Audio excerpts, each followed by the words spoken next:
The woman I'd been chasing for 8 years, my goddess, had finally agreed to marry me. But on our wedding day, just as my father, smiling, presented her with the wedding gift, she suddenly spun around, drew a gun, and pressed it to his forehead. Badge number 59347. Do you remember it? I clutched the bouquet in my hand, staring at Chloe in disbelief. Chloe, what are you doing? The casual air on her face vanished, replaced by a steely resolve as she produced a pair of handcuffs from behind her back. Robert Shaw, for the past 5 years, you have repeatedly used charitable donations as a front for smuggling and trafficking narcotics. The evidence is conclusive. I am now placing you under arrest. Her low voice boomed through the microphone, and instantly, the wedding guests erupted in chaos. Is that a real gun? Are they filming a movie? Maybe it's one of those surprises young people plan now, where a bunch of roses pops out when she pulls the trigger.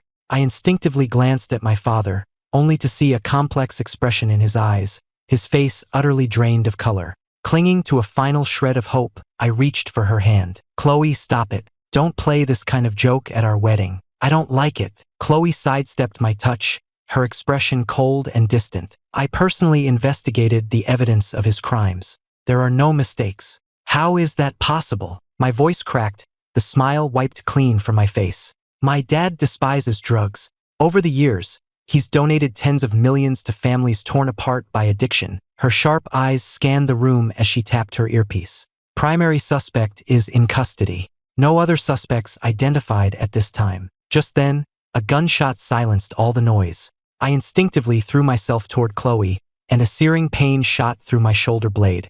Hot blood instantly stained the white tuxedo I had spent so long choosing. A guttural roar escaped my father's throat as he charged toward me, but Chloe simply squeezed the trigger again. Bang! Another shot rang out. Not 6 inches from me, my father collapsed onto the red carpet, crushing the boutonniere on his chest. His clouded eyes filled with guilt and regret. Son, I'm sorry. Dad ruined your wedding. I stumbled, trying to reach him, but Chloe blocked my path once more. Do not approach the suspect. It's dangerous. He's not a suspect. I roared, my emotions boiling over. He's my father. He was the man who never argued with anyone, the father who would only get flustered when it came to me. How could he be a criminal? My voice broke into a sob, but Chloe remained unmoved, a cold barrier between us. Her dress was stunning. Her eyes, the ones I had lost myself in, were shining. But I realized now that light held no love, and it held no place for me. There was only her unwavering belief in justice. I couldn't lie to myself anymore. My fists clenched unconsciously. So, this was all a lie, wasn't it? She lowered her gaze. It was for the mission. I'm sorry. The wail of approaching sirens completely drowned out the wedding march. In just a few short minutes, I had gone from a groom to a suspect's son. It wasn't until I was in the back of an ambulance that the pain finally registered. My nails had dug into my palms, drawing blood, but this time, there was no one there to bandage them for me.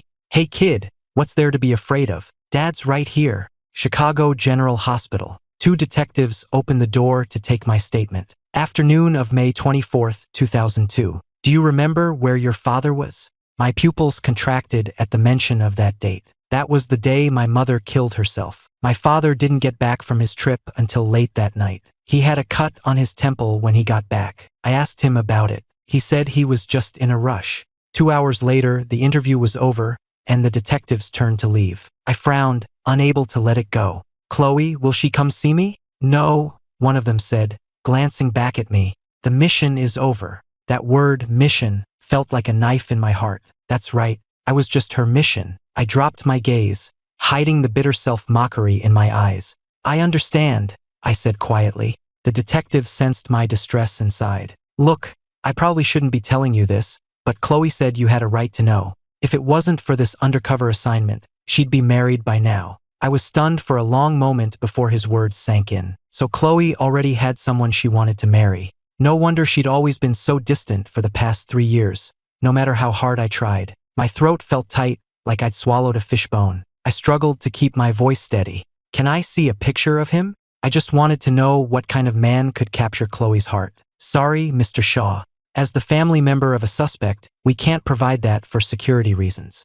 I balled the corner of the hospital blanket in my fist. I fought back the sour taste in my mouth and gave a weak nod. Right? I understand. Only after their footsteps faded down the hall did I cover my eyes with my arm. A choked sob escaped my lips. He was my fiancé's true love, and I was just the son of a criminal. Just her mission. I wasn't even worthy of seeing his face. After I don't know how long, I finally composed myself enough to pull out my phone and open my iMessage conversation with Chloe.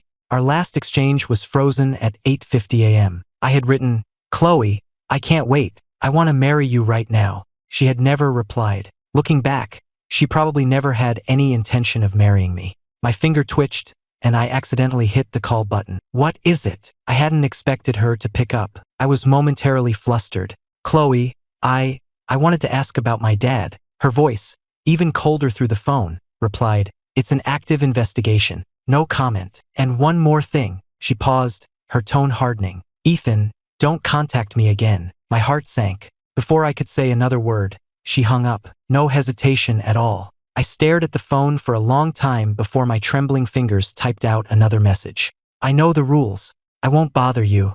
I just need to understand what happened." A red exclamation point appeared on the screen. "This person is not accepting messages from you." As if to make sure I got the message, Chloe had blocked me. She left no room for doubt, making it feel as if the last 3 years had been nothing but my own delusion. The wound in my shoulder throbbed, and I couldn't sleep all night. Early the next morning, the detectives returned to my room. "Detectives, I'll cooperate with anything you ask. I just have one question. When can I see my father?" I said carefully. "I don't believe he would do something like this." The detective capped his pen and shook his head. "Mr. Shaw, family visits aren't permitted during an active investigation." For the next few days, detectives came to my room for questioning daily. Chloe never came. She had vanished completely. Just like she and the detectives had said, we had to keep our distance. After I was discharged, I went to the police station. On my way out, I passed a wall of commendations and found myself stopping. The wall was covered in photos behind a glass panel.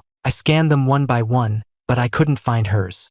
I sighed, a little disappointed. Just then, a familiar, cool voice spoke from behind me. "Narcotics detectives don't have their names or photos displayed to protect them from retaliation." I turned. Chloe was standing right behind me. She wore a dark blue detective suit, the brim of her hat pulled low, lending a solemn air to her sharp features.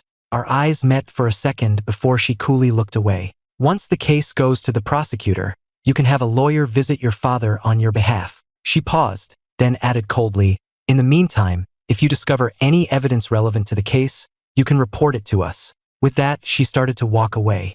As she brushed past me, I couldn't stop myself from speaking. "Chloe, is that really all you have to say to me? Besides the case, what about the last 3 years? Do you really have nothing to say about us?" She didn't break her stride, walking toward the exit as if she hadn't heard a word. The glint of her badge caught the corner of my eye, making it sting, but she remained completely unmoved. During the years I pursued her, I watched her walk away countless times.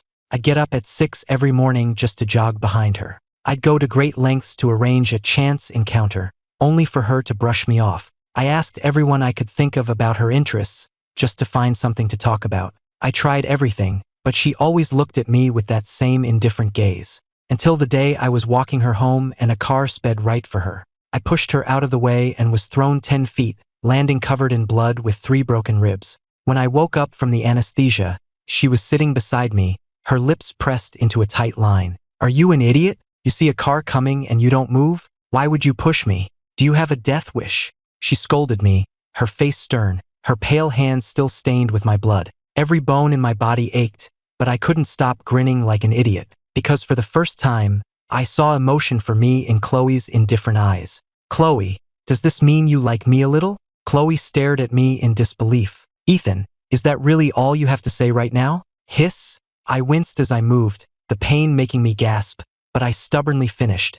"Yeah, if it makes you like me, then it was worth it." She looked at me with a complicated expression, and after a long silence, she raised a hand to my cheek. "You win. Let's give this a try." Hearing the words I had longed for, my eyes widened. Forgetting my injuries, I lunged toward her, crying out in pain. She sighed, a hint of resignation in her eyes, and hesitantly kissed my forehead. "Just don't come crying to me later with regrets." I laughed. How could I ever regret this? I, Ethan Shaw, never have regrets. Chloe just said that even if I did regret it, it was fine. She owed me her life, and if I ever regretted our decision, she would do one thing for me, no questions asked. But I never imagined I would. Not until I fell from heaven into hell. The corners of my eyes began to burn. I took a few deep breaths, forcing down the bitter feeling. Detective Davis. Chloe paused, looking back over her shoulder with impatience. Mr. Shaw, is there something else? Her tone was cold and distant. I forced a weak smile. I regret it. I looked her straight in the eye, speaking each word clearly. You said if I ever regretted it, you'd do one thing for me, no questions asked. Her eyes went cold, her brow furrowed. I did. Detective, I interrupted, my eyes red. My father has gout. It's been raining and it must be acting up. Could you please get him a bottle of his pain medication? No, she answered dismissively, brushing my hand away. Everything I did was for the mission. From the very beginning, I never had any feelings for you. Don't delude yourself into thinking I'll do anything else for you. Is that clear? I couldn't hold back the tears any longer. I ducked my head, wiping them away with the back of my hand. Chloe stood beside me, watching in silence. After a moment, she spoke again. Ethan, to be honest, seeing you cry right now doesn't make me feel a thing. My sobs caught in my throat. I looked up into her eyes and suddenly understood. I was just her mission. Now that it was over, she wouldn't even pretend to care. After a few seconds, I managed to choke out, I understand. She was constantly reminding me that our relationship was built on a lie. A lie with an expiration date. And now it was over. I bit my lip, staring at her for a long moment before my voice trembled. Detective, even if you had just told me you were investigating a case and rejected me, I would have helped you. I was raised to believe you never turn a blind eye to drug trafficking. Even if I didn't believe it, I would have cooperated completely with the police just to prove my father's innocence. But you chose to use my feelings. What did I do to deserve that? My body trembled uncontrollably. I clenched my fists so hard my knuckles turned white, staring right at her. To be used and then thrown away like garbage. Her expression went blank for a moment, then she frowned and looked away toward the setting sun. 5 years ago, we got a tip that the drug lordess was making a deal under the Clark Street Bridge. But by the time we got there, all we found were 2 bodies, mutilated beyond recognition. They were our undercover officers. Their teeth had all been knocked out, their fingers crushed. Their stomachs were bloated, stuffed with sealed bags of white lime. It was the cartel's way of mocking us. And that's not all. There was another undercover agent. We only confirmed this year that she also died 5 years ago. To this day, we still haven't found her body. My breath caught in my throat. I'm sorry for using your feelings. But even if I could do it all over again, I would. Because I'm a cop. The pouring rain soaked her face, but the detective's shield on her shoulder still gleamed. The cold rain washed away any lingering doubt. Just then, a man in a white shirt ran up to Chloe, holding an umbrella over her. He expertly wiped the rain from her face, then looked at me with curiosity. Chloe, who's this? Chloe grabbed his arm and pulled him away. A suspect's family member. You don't need to get involved. They turned and left so quickly I didn't even get a clear look at the man's face. A thick curtain of rain closed in around me. I watched as Chloe took the man's arm, looking up at him with a smile I had never seen before. A smile she had never once given me. Much later, a female officer brought me back to the station. She gave me a towel and a cup of hot water, telling me to wait out the storm. My mind was a chaotic mess, her voice mixing with the memory of that woman. Just then, a piercing scream cut through my thoughts. I instinctively looked up. A woman, covered in blood, her skeletal arms a canvas of bruises, was screaming. Why did you let him out of rehab? Why? He's not clean, he's still using. Every day he brings men home to rape me, and if I refuse, he beats me. I can take it. Her voice grew shriller, a knife twisting in my gut. But my son, he was only 5. What did he do wrong? That monster stabbed him to death. Over 30 times, detective, do you understand? I can't even figure out how to hold his body to change his clothes. She shoved the officer away and collapsed to her knees, the impact on the concrete floor splitting the skin and drawing blood. The officer pulled the woman into an embrace, and over her shoulder, my eyes met the woman's hollow gaze. Addiction, you can never beat it. I'm begging you, just give him the death penalty. I'll do whatever it takes. Just make him disappear. Her words struck me like thunder. It was more visceral than anything I'd ever seen on the news. My blood ran cold. I looked down in a daze and my eyes fell on the locket around my neck. It was the only gift my mother had ever given me. She had been distant ever since I was born. If she hadn't always been gentle, I might have thought she hated me. But the night before she died, she gave me this locket, which was completely out of character. She had said, "There are so many things in this life that are out of our control. I don't have a choice in how I live anymore. But you still do." My father handled all her arrangements. There was no service, and he forbade me from attending the burial. Could my father really be? Snap. I had been twisting the chain of the locket until it finally broke. The sharp metal stinging my neck felt like an omen. I hesitated for a long time, but I couldn't bring myself to open the locket. I didn't want to face the worst possible truth. Back home, I took a quick shower and lay down, but every time I closed my eyes, I saw that woman's face, filled with a hatred that was identical to the look in my mother's eyes on her last day. I don't know when I finally fell asleep, but I dreamed of when I was a small child. I was crying, throwing a tantrum because I wanted to sleep with my mother. My mother just watched me with cold eyes. "No matter how much you hate me, you have to admit I'm the reason you're alive. Now be good. Don't make me angry again. Go hold your son." I jolted awake, my back drenched in a cold sweat. Why wouldn't my father let me go to her burial? Why did he choose a cemetery 1,000 miles away in Willow Creek? The questions tangled in my mind like a spider web, making it hard to breathe. In a panic, I called Chloe. The busy signal beeped in my ear before I remembered. I quickly dialed the police department's main line. "Hello, Chicago PD? My name is Ethan Shaw. Regarding my father's case, I think I have a new lead." Half an hour later, an unmarked black sedan pulled up silently outside my building. "Mr. Shaw, thank you for your cooperation." I opened the car door. A familiar man nodded to me. It was the man with the umbrella, and next to him sat Chloe. She didn't say a word, her eyes fixed on the road ahead as if she were just the driver. The man smiled at me. "My name is Ryan Davis. I'm her brother. Technically, she should recuse herself, but we're short-staffed, so we're both coming with you." His smile was genuine, his handsome face radiating integrity. In that moment, my heart broke into 1,000 pieces, each one a testament to how unworthy I was. I lowered my head, mumbled an answer, and slid into the back seat. During the drive, the two of them made small talk. "In a few days, we should go take those engagement photos. The suit is that one you liked." "Yeah, whatever you think is best. How many tables should we set up?" He paused, catching my eye in the rearview mirror. "Mr. Shaw, would you like to come?" My fingers tightened into a fist. I gave an awkward laugh. "I don't think so." He nodded, his voice tinged with apology. "That was thoughtless of me. Mr. Shaw, about you and Chloe, I'm sorry. She was against it at first." "We're here." Chloe cut him off, pulling the door open. "Get out." They walked side by side into the dark woods, the pale moonlight barely illuminating their path. An hour later, we finally reached the headstone. I placed the urn before the headstone, borrowed a lighter from Chloe to light the candles I'd bought, and knelt, bowing my head 3 times. "Mom, forgive me. I have to disturb your rest today. But there are some things I have to do, for Dad, and for all the innocent people." Ryan patted my shoulder. "Mr. Shaw, your mother would understand." "Yeah," I mumbled, stepping back. Shovels bit into the earth, flinging reddish-brown dirt into the air. My mother's headstone lay toppled on its side. As the hole in the ground grew, so did the one in my heart, a cold wind whistling through it. Soon, they unearthed an urn identical to the one from the safe. There was nothing else.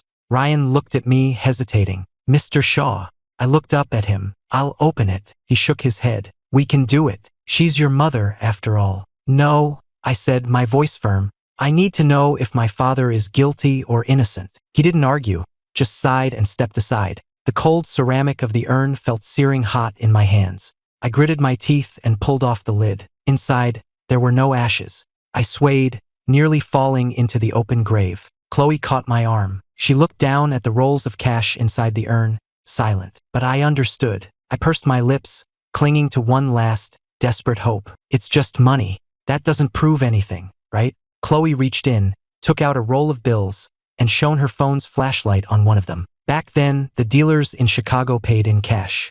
To keep people from taking the money and running, they marked the bills. "This scratch here, that's their mark." I looked. Beneath her finger was a small S-shaped scratch. I froze, a chill creeping up from my feet to consume me. I clutched the locket at my chest, finally understanding what my mother meant when she said I still had a choice. A moment later, I took off the locket. The clasp was stuck fast. I couldn't get it open. Chloe sighed. "Here, let me." "No." My teeth were chattering, the cold air burning my lungs. I can do it. It was the last thing my mother left me. The clasp finally gave way. A cold metal tag slid into my palm. The pale moonlight illuminated the numbers engraved on it. Badge number 59347. So, 59347, that was my mother's badge number. I couldn't stop the tears anymore. The world spun around me. I felt like I was living in a nightmare. The woman I loved had only gotten close to me for a mission. The father I believed was innocent was actually the infamous drug lord, S. And my mother, who my father claimed was unstable and had killed herself, was a deep cover agent who had been undercover for years. Chloe reached out a hand, but I flinched back, ducking my head to hide my tears. I told you I wouldn't cover for him. Whatever the sentence is, I'll accept it. But if it's the death penalty, please, can I see him one last time? I needed to ask him what was real and what was a lie. My voice broke on the last word. Chloe's voice was grave. You can try, but if the inmate refuses the visit. I paused, then bowed my head deeply. Thank you. No one spoke on the drive back. I kept my eyes closed, pretending to sleep. By the time we got back to Chicago, the sun was rising, but it felt like I had returned to a different world.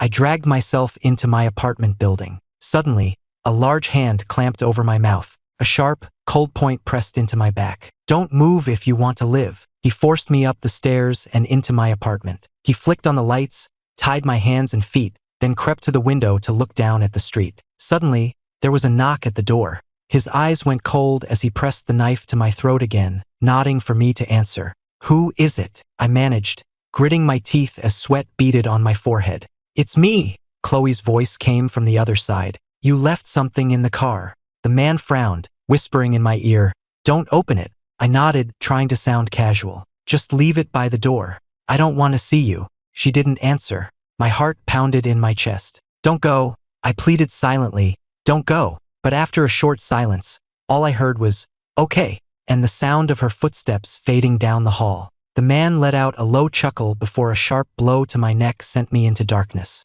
I don't know how much time had passed when I woke up. The air was freezing and smelled of formaldehyde. I was in the hospital morgue.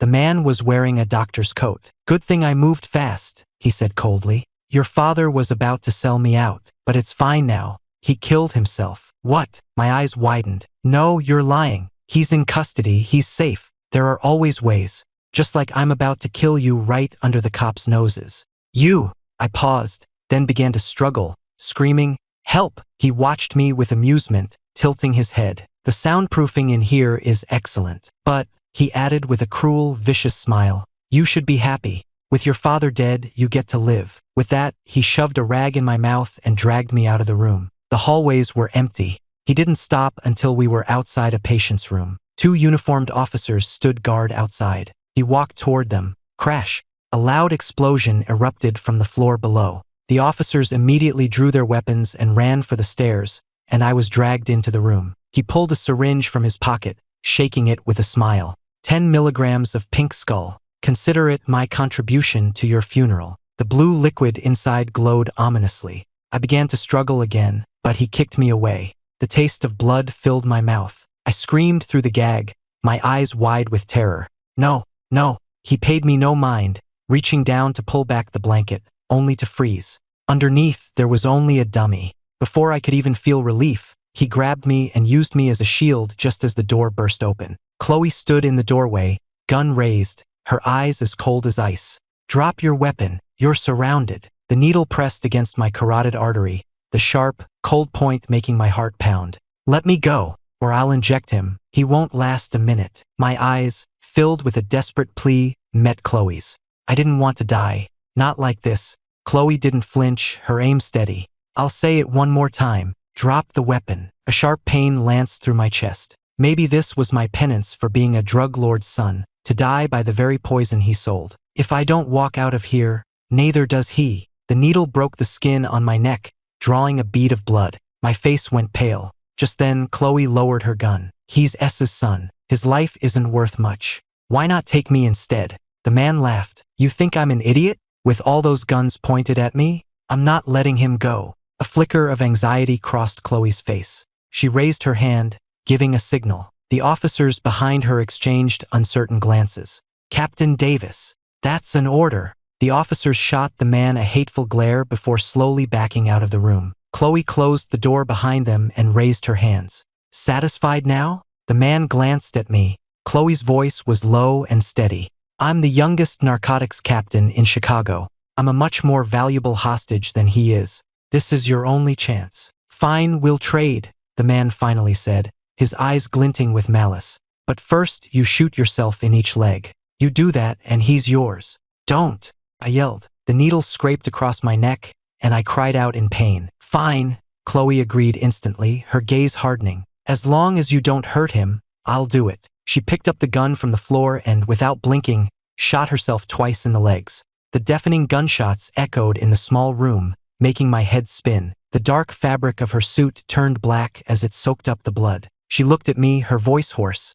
Is that enough? The man kicked me aside. I slammed into the metal bed frame and couldn't get up. My eyes red with tears.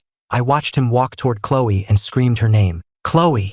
Her gaze met mine over his shoulder, and for a fleeting moment, I saw a faint smile in her eyes, as if she was telling me she was glad I was safe. The man bent down, picked up the gun, pressed it to Chloe's temple, and pulled open the door. The next second, he froze. A bullet whizzed past Chloe's neck, hitting the man squarely in the throat. He made a gurgling sound, using his last ounce of strength to pull the trigger. Click. The hammer fell on an empty chamber. Chloe collapsed backward. I lunged and caught her, her hot blood covering my hands, impossible to wipe away. The shocking red blurred my vision. Chloe! Chloe! I cried her name in a panic. She looked up at me, her strength failing. Don't cry. I'll be. She couldn't finish the sentence. Her long lashes fluttered, and her eyes closed in my arms. Femoral arteries been hit. She's losing a lot of blood, going into shock. She's Rh negative, a rare type. The blood bank is running low. Where's her family? We need her family. The paramedics and officers swarmed around her. I tried to follow but was pushed to the edge of the crowd, unable to even see a glimpse of her. By the time I pushed my way to the front, the light above the operating room door was on. Ryan, who must have been called, was just signing a form. He looked at me with undisguised disgust. Mr. Shaw, what are you doing here?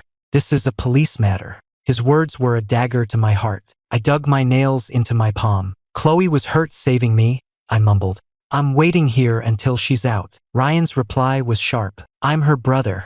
What are you? I've never heard of a detective needing a suspect's son to worry about her. For the sake of her reputation, please leave. Now. His handsome face was a mask of indifference. I looked around. The other officers wore the same expression. They couldn't help but blame me. Okay, I understand. I braced myself against the wall as I backed away. I'll come back when she's better. For 3 days, I didn't leave the hospital. The blood on my clothes had dried to a dark brown. Finally, Chloe was moved from the ICU to a regular room. With Chloe's permission, 2 officers escorted me into her room. She looked at me, her face expressionless. You wanted to see me? Chloe. My heart ached seeing her bandaged legs. Does it hurt? I asked softly. If that's all you came to say, Chloe said, turning her head away. You can leave. I couldn't hold back any longer. Chloe, I came to ask you, what were you trying to say to me that day, before you passed out? The question had been haunting me for 3 days. Her actions didn't match the heartless facade she put on. Otherwise, why would she have tried to comfort me in a moment like that? Chloe frowned slightly. What are you talking about? She acted as if she didn't remember. I took a deep breath and repeated her words. You said, don't cry. I'll be. She paused. After a moment of silence, she said dismissively, annoyed. What? I couldn't believe what I was hearing. No, you're lying again. You were trying to keep me from worrying. You still care about me. Otherwise, why would you have taken those bullets? Her fingers fidgeted for a moment, a complex emotion flickering in her eyes before her indifferent mask was back in place. I think you've misunderstood something. I didn't do it for you. As a police officer, I have a duty to protect any citizen whose life is in danger. Even if it had been someone else, I would have done the same thing. The flicker of hope in my heart was extinguished by her words, plunging me back into darkness. The window reflected my pale, gaunt face. I looked down at her, stubbornly refusing to believe it. Chloe, I'm asking you one last time. Did you ever, for even a moment, have feelings for me? She frowned, looking at me with irritation, but before she could speak, one of her colleagues burst into the room. Captain Davis. Robert Shaw saw the surveillance playback. He confessed to everything. I stared at Chloe in disbelief, and then I understood everything. It was all a ploy. She had used my life to pressure my father. Her supposed comfort was nothing more than a warning that only she could protect me, only her. Our entire conversation had been a farce, but I didn't even have the right to be angry with her. The feeling of being used again was like a needle and thread, stitching its way through my very bones. Chloe clasped her hands together, her knuckles white. She stared at me for a long moment before speaking in a low voice. "Do you still need an answer?" "No, just give me back the ring." Her eyelashes fluttered. Her hand twitched, then fell still. "I lost it," she said flatly. "Sorry." 2 weeks later, Ryan told me my father's trial date had been set. I rushed to the courthouse to request permission to attend. "Sir, you dropped this." A young girl with a ponytail called out to me, her eyes bright and full of life. She bent down to hand me what I dropped. It was my father's ID photo. "Thank you." I thanked her sincerely and turned to hand the photo to an officer, but I ran into Ryan. He looked at the girl with a complicated expression, sighed, and walked over to her. He said something I couldn't hear, and the girl burst into tears. I rushed over and pulled her into a hug, glaring at Ryan. "She's just a kid. Even if her family are criminals, you can't just—" Ryan cut me off. "Ethan, her brother was a narcotics detective." My breath caught in my throat. I froze. Her parents were both narcotics detectives. They were killed in the line of duty 11 years ago, leaving her at 5 and her 12-year-old brother. And just now, her 23-year-old brother was brutally murdered in a retaliation hit by a cartel. Now, she's the only one left. You tell me, how was I supposed to break that to her gently? The crying girl in my arms felt like a burning coal, searing my flesh. When I was 16, I was on a private island, watching the sun rise over the ocean, buying whatever I wanted with a swipe of a card. And she was a death certificate, every word written in the blood and tears of her family.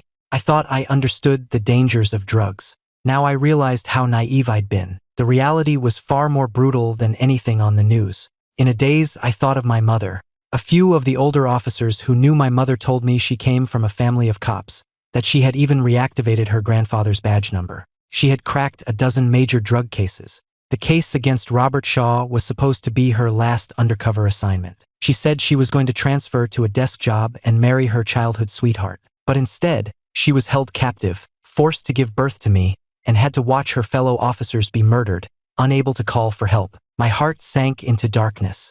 I dazedly released the girl and bowed deeply to her. "I'm so sorry." She looked at me, her eyes red and empty. The words were too small, too insignificant to bridge the chasm between life and death. There was only one way. I clutched the locket in my hand and walked out of the station. Back home, I began to pack in silence, but my mind was a cacophony of memories. Chloe used to say, "Love isn't the most important thing in life." Every time she said it, I would get upset and tell her, "But for me, loving you is the most important thing." And now, I looked out at the drizzling rain and gave a bitter smile. The woman's screams, the girl's empty eyes, the murdered agents, my mother who had to die to be free. With so many lives weighing on my conscience, my love for her felt trivial. Much later, I realized my phone had died. When I plugged it in, I saw over a dozen missed calls from the police department. Knock, knock. There was a knock at the door. "Ethan," Chloe's anxious voice called from the hallway. I sat on the cold floor, staring numbly at the door, saying nothing. Chloe's voice grew more urgent. "Open the door. Ethan, don't do anything stupid. This whole thing." I cut her off, my voice hoarse. "Detective Davis, you were right. We shouldn't contact each other anymore." The frantic breathing outside my door stopped, then slowly evened out. A few minutes later, I heard her cold voice again. "I just came to inform you that Robert Shaw's case involves national security. You won't be able to attend the trial." My heart stopped. After a long moment, I managed to force the words out. "Thanks for letting me know. My father was sentenced to death. The execution was in 1 week. I applied for a final visit, but my request was denied. The reason given was that my father had refused to see me. How was that possible?" Without a second thought, I ran for the police station, but a passing delivery scooter knocked me down, pain and blood spreading across my body. The driver was terrified and tried to get me to a hospital. "No," I said, limping to my feet. "I'm fine. If I was any later, I would miss my last chance to see my father." I dragged my injured leg into the station and grabbed the first person I saw. "I'm Robert Shaw's son. He's being executed. Please, let me see him one last time." I hadn't realized it was Chloe. Ethan, what happened to you? I gritted my teeth against the pain. I'm fine. I came to see my father one last time. Chloe, detective, please, you have to help me. Just to see him. I don't even have to say anything. I'm begging you. Please help me. No. Chloe grabbed my arm. You need to go to the hospital and get that leg looked at. My eyes burning, I pulled away from her and fell to my knees. Chloe, please. I just want to see my father one last time. I knew he was a monster, but I couldn't bring myself to abandon him. No. Her answer was still the same. She gave me one last look, then turned and walked away. A security guard was called to escort me out of the building. The pouring rain soaked me to the bone, washing the blood from my leg, but Chloe never came back. 2 weeks later, Chloe came to my door herself, holding an urn and a letter. I didn't say a word. I just took them from her, closed the door in her face, and opened the letter with trembling hands. The letter was short. I'm sorry, son. I failed you and your mother. Live a good life. It was dated June 26th, my birthday. His last birthday gift to me. I clutched the letter as a cold wind seemed to blow right through me, stripping away all warmth, carving me out from the inside until the pain was unbearable. Dad, Mom. I stumbled and fell, crying out in agony. Through my blurred, tear-filled eyes, all I could see were the 2 cold urns. For the rest of my life, I was destined to live in the storm. I returned my mother's urn to the police department and, with my father's, set out for Willow Creek. On my way out of the city, I got stuck in traffic. I stared blankly out the window and my eyes met Chloe's. She was in a limousine, decorated for a wedding. She wore a simple white dress with a corsage pinned to her chest. She looked radiant. I felt nothing. I turned away. My phone vibrated. A message from a familiar number. Ethan, where are you going? I slowly typed my reply. Somewhere you'll never find me. When Chloe saw Ethan's message, her heart skipped a beat. She instinctively went to call him. Chloe, who are you calling? Ryan's voice was sharp, his eyes filled with suspicion. No one, Chloe answered distractedly, putting her phone away. Ryan gave her a long, meaningful look. Chloe, we both know that drug dealers do it for the money. Even if their families don't know what's going on, they still benefit from it. Not to mention, he has bad blood. You can't wash that clean. He didn't say Ethan's name, but every word was aimed at him. Chloe's fists clenched, her knuckles turning white. The limousine pulled up to the hotel. She got out and walked away without a word. The cheerful wedding march echoed through the hall. Chloe stood backstage, her phone screen lighting up and going dark again and again. A nagging anxiety gnawed at her. After a moment's hesitation, she called Ethan's number, only to be met with a cold, automated voice. The number you have dialed is no longer in service. Please check the number and try again. Ethan had blocked her number. Her fingers froze. She immediately opened the internal police database and typed in Ethan's name. But just as she was about to hit enter, the officiant's voice came over the speakers. And now, let's welcome the most important person in the groom's life to the stage. She froze for a second, then put her phone away, took a deep breath, and walked into the spotlight. Ryan was waiting for her there. 3 years later, the Allure nightclub, Willow Creek. Amid the dazzling lights and intoxicating glamour, Chloe leaned back on a leather sofa. The Patek Philippe on her wrist reflected the neon lights. She squinted, her voice laced with boredom. If you don't want my business, I can always take it elsewhere. No, no, Miss Davis, a henchman with bleached blonde hair said, quickly pouring her a drink. My boss is just tied up. 5 minutes, tops. She'll be right here. Just as he finished speaking, the heavy door to the private room swung open. Chloe glanced up casually, and her pupils contracted. She never imagined she would see Ethan like this. He was barely clothed, his eyes covered by a black blindfold, crawling on his hands and knees, led by a leash held by a woman I recognized as a local dealer.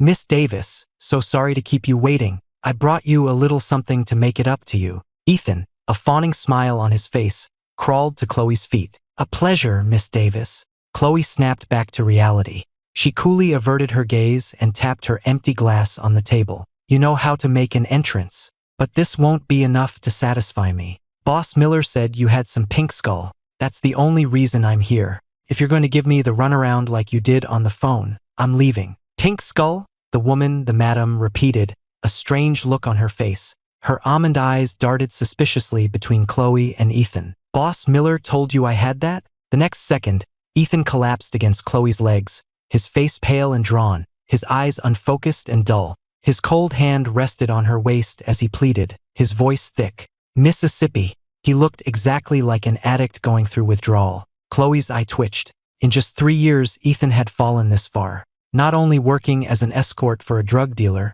but becoming an addict himself. But he was supposed to be. She forced down her emotions, touching Ethan's cheek with an impatient hand. Yes, Miller told me. If my father hadn't forbidden me from leaving the country, I wouldn't have bothered coming all the way out here to find you. She raised an eyebrow at the madam. So, do you have it or not? Answer me. The madam glanced at her henchman, who gave a slight nod. She rubbed her hands together. Yes, of course. Money is no object. Chloe gestured with her chin toward a suitcase by the door. That's full of cash. If it's not enough, there's more in my car. Her reckless, spoiled rich girl act seemed to put the madam at ease. She smirked. No rush on the money. Let's sample the goods first. The madam produced a small, candy-like ball and held it out to Chloe. Every undercover narcotics agent faces this particular challenge, having to take drugs. Or rather, how to fake it so convincingly that the dealer believes you have. Chloe took it without batting an eye.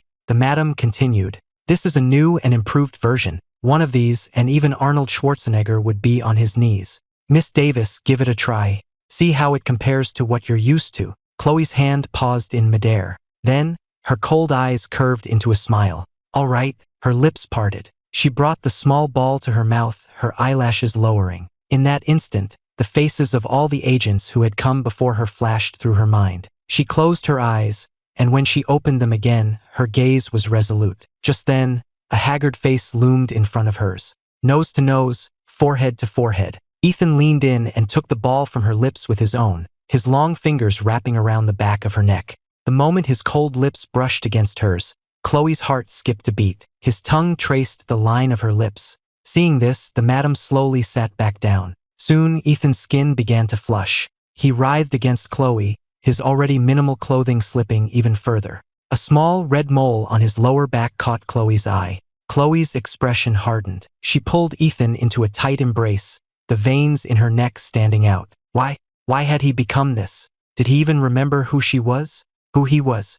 But besides this passionless embrace, there was nothing she could say. A few minutes later, Ethan went limp on the sofa, his eyes vacant. The frown on Chloe's face didn't ease. The madam walked over and slapped Ethan across the face. You worthless piece of trash. You think you're worthy of tasting something so expensive? Her long, sharp nails left a bleeding scratch on his cheek.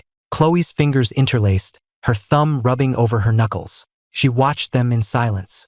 The madam grabbed a fistful of Ethan's hair, ready to strike again, when Chloe finally spoke. Hey, I've sampled the goods. How much longer are you going to waste my time? The madam paused, her expression souring. Miss Davis, that little test didn't count. Now try some of the powder. Chloe was about to refuse, but a glimpse of Ethan out of the corner of her eye made her change her mind. Fine, I'll give you one last chance. Bring it here. She took the powder and, in front of the madam, took a deep snort, then wiped her nose with the back of her hand as if enjoying the rush. The madam finally seemed satisfied. Miss Davis, you're a woman who knows what she wants, but those sugar balls are rare. That was my last one. 3 days from now at the marina. Deal. They quickly finalized the details and made some polite small talk. Chloe couldn't stop herself from asking about Ethan. The madam glanced at him with contempt. Him? He's just a pretty boy. A dog on a leash. Chloe's jaw tightened. She swallowed, her face a blank mask. A dog. The madam took a hit of powder from her henchman, her eyes glazing over. Yeah, the way he was crawling all over you just now, that was him being restrained. Usually, he's much worse. As she spoke, she gestured to her henchman, who pulled out his phone, played a video, and held it in front of Chloe. In the video, Ethan stood on a small stage wearing a thin, white shirt. All right, pretty boy, let's try something a little more exciting tonight. He hesitated for only a second before stripping off his shirt and pants and climbing onto a table. Hot wax dripped onto his bare back. A low gasp escaped his throat as he arched into it, trembling. The tension in Chloe's mind stretched to a breaking point. When she spoke, her voice was hoarse. This video, the henchman grinned knowingly. I've got it all on video. My footage is the clearest. Look, you can even see the shape of his muscles outlined by the wax. Miss Davis, if you like this, I've got even better stuff. I'll send you a compilation later on the house. Chloe looked away, giving a non-committal grunt, a storm of emotions churning inside her. She couldn't believe that this man was the same Ethan she had known, the one who was so gentle on the outside but had a core of steel. But the mole on his back was like a needle, effortlessly popping the bubble of her denial. That was Ethan. Her heart sank. She couldn't understand what could have happened to change a person so completely. Hello? What? Okay, fine. Phone rang. The madam's expression changed. She stood up and made a hand signal. Miss Davis, let's call it a night. I'll see you in 3 days. Chloe looked away from the phone. Fine. Without another glance at Ethan in the corner, she strode out of the room. Back in her car, Chloe pulled out a tissue and carefully wiped the powder from her palm, but she couldn't wipe away the flood of memories of Ethan. The way he blushed the first time they held hands, the way his eyelashes trembled when they kissed, the tears in his eyes when he proposed, and the time he'd had too much to drink and held her tight. Chloe! Ethan's cheeks were flushed as he looked at her, his eyes wide. Did you know I have a mole on my back? A mole? Yeah. He lifted the hem of his shirt slightly. I got it the day I met you. I wanted something to remember it by, but nothing too obvious. My dad would have killed me. Then you shouldn't have gotten it. Ethan shook his head in exasperation. You have no romance in your soul. Don't you know the poem? His innocent words were a bullet through her heart. To know my love is to know my sorrow. She couldn't control her emotions any longer. She slammed her fist against the steering wheel, her eyes burning. When she looked up again, she froze. Ethan was arguing with a woman on the street corner. Chloe took a deep breath. He had brought this on himself. This was the life he had chosen. But the next second, she was out of the car, pulling Ethan behind her. For a second, she thought she saw a flash of relief on his face, but it might have just been a trick of the light. Get lost. Chloe's eyes were like ice. The woman turned and fled without a backward glance. She grabbed Ethan's wrist and half dragged, half pulled him into her car, slamming the door and cutting off the sounds of the street. She turned to look at him. His lips and cheeks were flushed, and there was a smear of blood on his chin. 1,000 questions flooded her mind, and for a moment, she didn't know where to begin. But Ethan spoke first, a lazy smile on his face. Miss Davis, we meet again. Thanks for that. She was trying to get a freebie. Can't have that. His tone was flippant and crude. Chloe's brow furrowed. You, He gave her a strange look. Oh, right. You rich kids don't like that kind of talk. I get it. I used to be the same. But my father ratted out too many people when he got caught. Now I'm stuck rotting in the gutter. His eyes were empty. No light, no love. He spoke as if he were talking to a stranger. No. Chloe frowned, shaking her head. It's fine, Ethan said, a playful smile on his face as he leaned closer.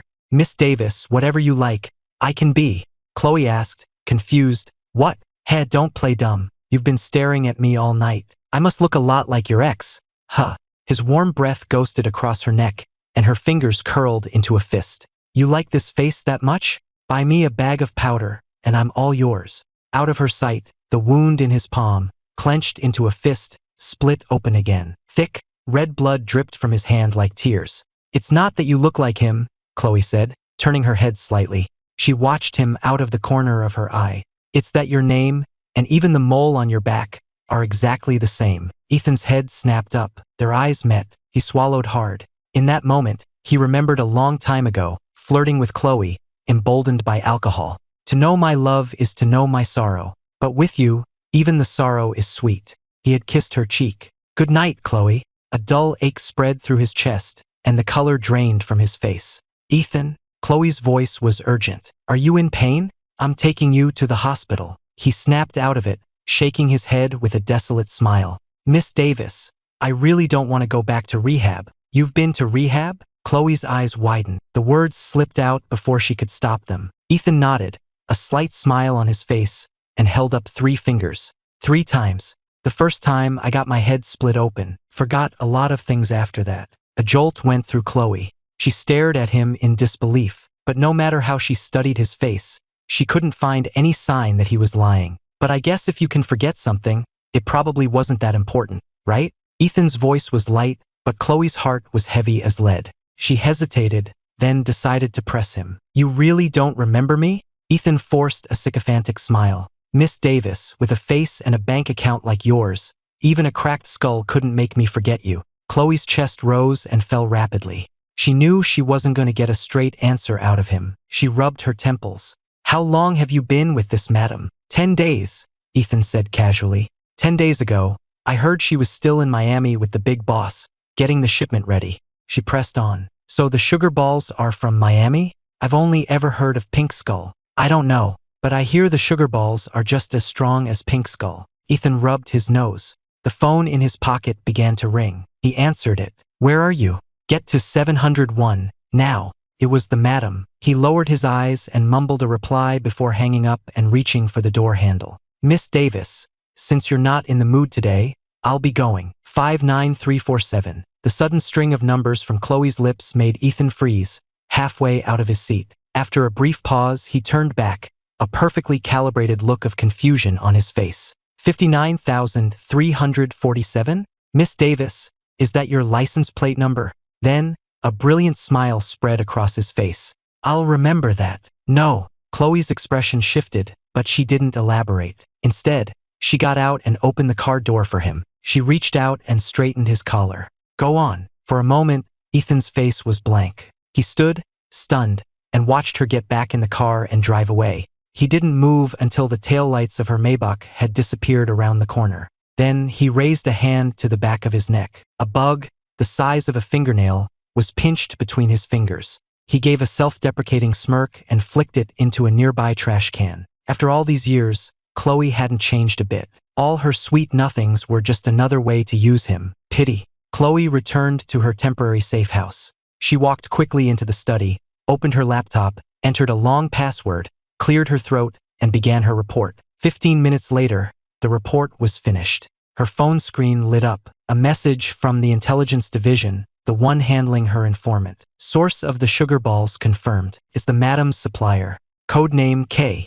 Her suspicion was confirmed. Her eyes darkened. Robert Shaw had mentioned K after his arrest, but before the police could move in, K had vanished. For 3 years, there had been no sign of him. Willow Creek. What was so special about this place? Why had Robert Shaw hidden his money here? And why, after 3 years in hiding, had Kay chosen to resurface here? 1,000 thoughts raced through her mind, none of them sticking. Chloe wearily rubbed her temples. The clock on her computer read 11 p.m. She sighed. Keep a close watch. Don't spook him. Don't worry. Ghost is one of our best. Hasn't made a single mistake in the 3 years they've been on this assignment. 3 years ago, a thought suddenly struck Chloe. She lost her composure for a moment. Is Ghost a man or a woman? To prevent leaks, the identities of informants were kept on a strict need-to-know basis.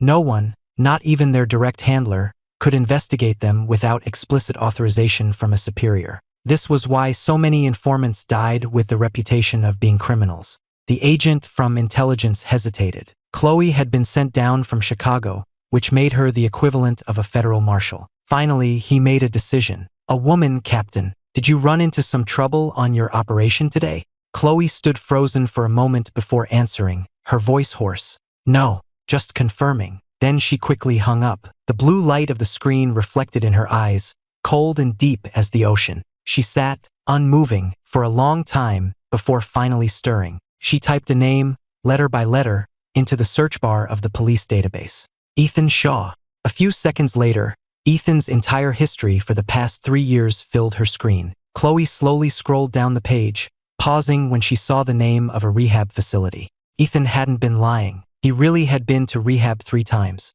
Ethan Shaw, admitted to Willow Creek Rehabilitation Center, 2013. Altercation with inmate Mark Johnson resulted in severe head trauma. The medical report didn't mention amnesia, but based on his behavior today, it was clear he had forgotten her completely. But Chloe couldn't understand how someone could remember everything except for a single person. A moment later, a web search gave her the answer. Psychogenic amnesia. Caused by severe psychological trauma, the brain selectively erases memories of a specific person to protect the individual from overwhelming emotional pain that could lead to self-harm. Chloe froze. Had she hurt him so badly that the only way he could survive was to forget she ever existed? Half an hour earlier, Ethan had walked back into the private room. The madam stared at him, her expression dark. She said only one word, strip. He froze, his eyes darting to the other people in the room. The madam said nothing, just stroked the pistol in her lap. Ethan realized she suspected him. A fawning smile spread across his face. He quickly stripped off his clothes and tossed them to a henchman for inspection, then spread his arms and turned in a slow circle. But the madam's cold gaze didn't waver. The underwear too. It was as if she intended to strip away and crush his last shred of dignity. An involuntary tremor ran through Ethan's body. But hadn't he waited 3 years for this chance? If his cover was blown, neither he nor Chloe would get out of this alive. He was already tainted. For the sake of all those who had died, it was worth it. 1,000 thoughts raced through his mind. He swallowed, and his hands went to the waistband of his underwear. The soft fabric pooled at his ankles, leaving him completely naked before them. On his lean frame, there was nothing but the mole on his back. The madam finally smiled. She walked up to him and tilted his chin up with a finger. "Why didn't you leave with that rich girl?" "Because you didn't say I could," Ethan said obediently. "I'm yours. I wouldn't go with anyone else without your permission." "Is that so?" The madam snorted. "I still think there's something off about you too." Ethan's heart sank. A cold sweat broke out on his back. "I noticed it too." It was the only thing he could say. "Maybe I look like her first love?" "Madam, didn't you say I had that kind of face?" "A pity I'm with you now." He gave her a sidelong glance, his smile bright. "If you ever get tired of me, I'll go find her. At least she'll pay." He delivered the vulgar words with such shamelessness that the madam's suspicion began to fade. Could an undercover agent really act so debased? "All right, I know you'll do anything for a fix." The madam patted his cheek condescendingly and gestured with her eyes. "There, take care of them, and you can have as much as you want." "That's right. We'll give you whatever you want, as long as you're a good boy." A woman in a designer dress pointed to a whip on the table. "Come on, bark for us." "Is that all you've got? We should at least give him a good waxing." "Ha ha ha, one step at a time." "Hey, how about we make him put on a show for us?"